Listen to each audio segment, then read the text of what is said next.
Hello and welcome to the Minimum Competence episode for Thursday, December 21st, 2023. I'm your host for today, Andrew Leahy, a tax and technology attorney from New Jersey.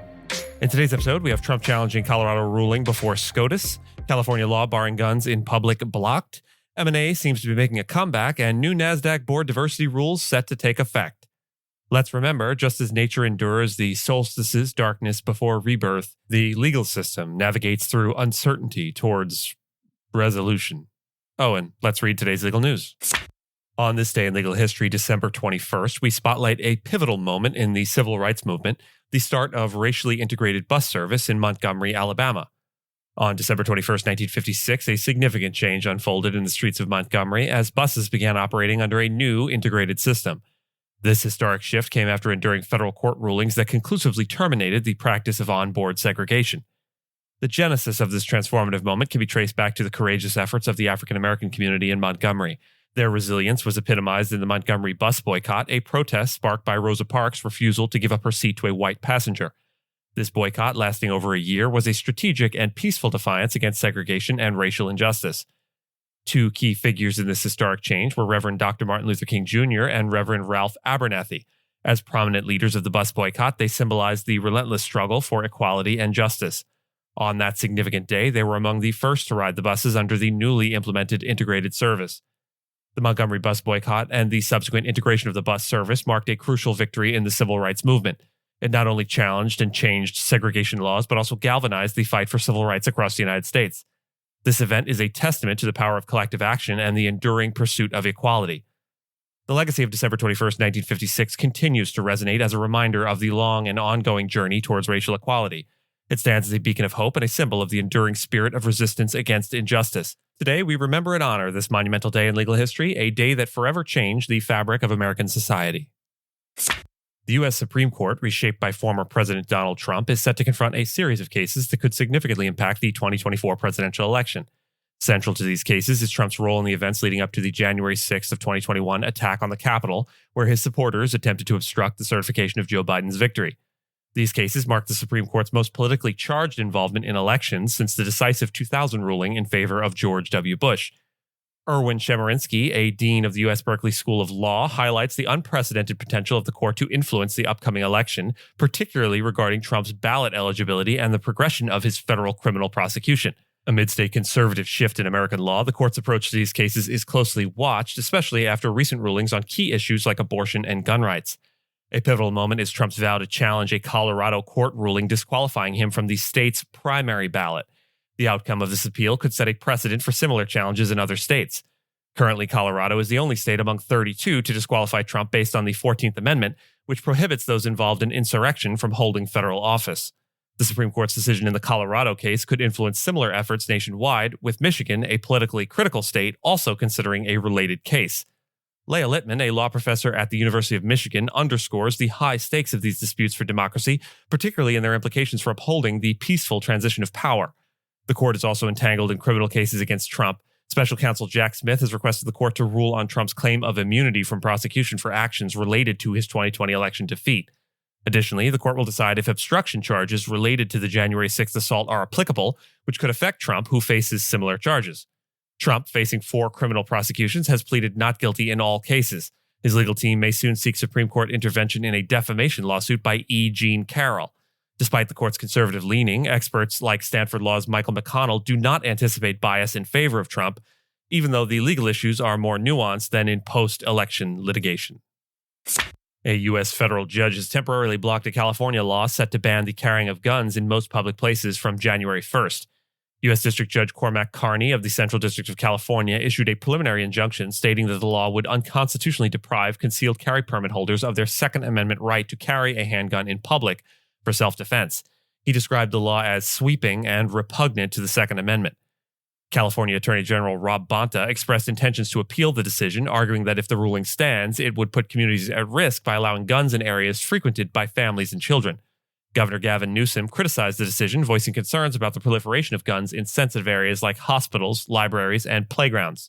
The law, signed in September, aimed to prohibit concealed firearms in 26 types of, quote, sensitive places, which include hospitals, playgrounds, and places of worship. Judge Carney's ruling pointed out the law would turn almost every public place in California into a sensitive place, effectively negating the Second Amendment rights for law-abiding citizens to defend themselves in public. The Second Amendment's interpretation has long been debated in the U.S., especially with gun violence being a leading cause of death among children since 2020. Judge Carney referenced recent Supreme Court rulings that have expanded gun rights, stating that individuals must be able to exercise their right to self-defense, including bearing arms, responsibly.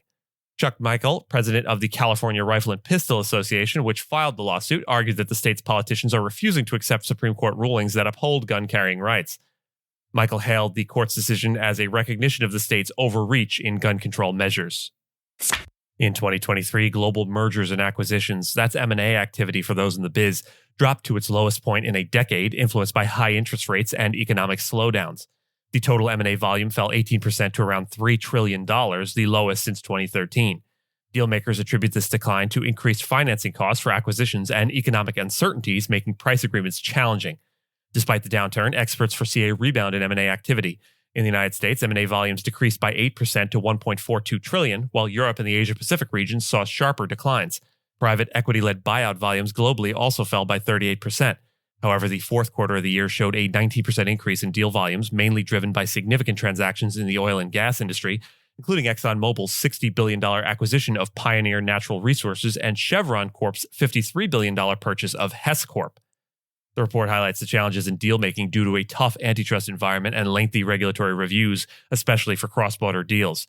The uncertainty of regulatory regimes due to upcoming elections in the U.S. and India may also affect M&A activities. However, corporate buyers are expected to continue their strategic M&A planning.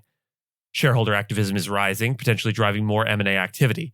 M&A advisors are optimistic, noting a more robust pipeline of deals for 2024 compared to the previous year. This optimism is echoed by Jim Langston of Cleary, Gottlieb, Steen, and Hamilton, who notes an acceleration in market confidence and active transaction dialogues.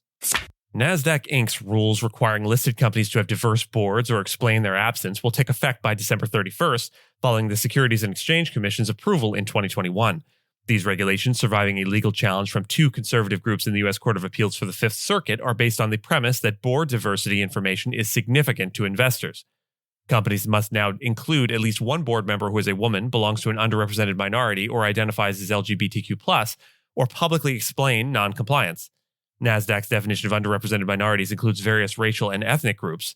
Exceptions are provided for newly listed companies and those with very small boards. By the end of 2025, companies on NASDAQ's global or global select market tiers must have at least two diverse directors, one being a woman and the other from an underrepresented minority or LGBTQ+ community. Smaller firms have until 2026 to meet this requirement. Companies with small public floats or revenues can satisfy this with two female directors, regardless of minority or LGBTQ+ status. Foreign companies and smaller boards have more lenient requirements. Since 2022, companies have disclosed board demographics using NASDAQ's diversity matrix. However, a Bloomberg Law analysis observed a decrease in boards with women and minority or LGBTQ+ directors from 2022 to 2023.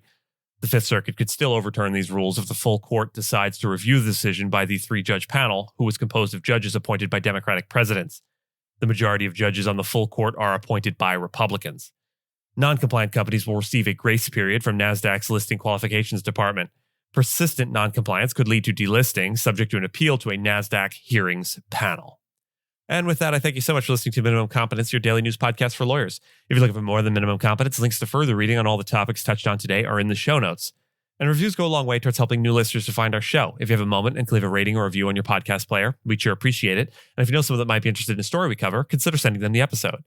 Minimum Competence is available at minimumcomp.com and wherever you get your finely crafted podcasts. If you haven't checked out the website in a while, give it a look. There are complete transcripts and resources for each episode and its corresponding segments, as well as an opportunity to receive new episodes in email, newsletter form. We'll see you back here tomorrow, and until then, remember, as we gather today on Festivus Eve, get the pole out of the crawl space and make your lists of grievances.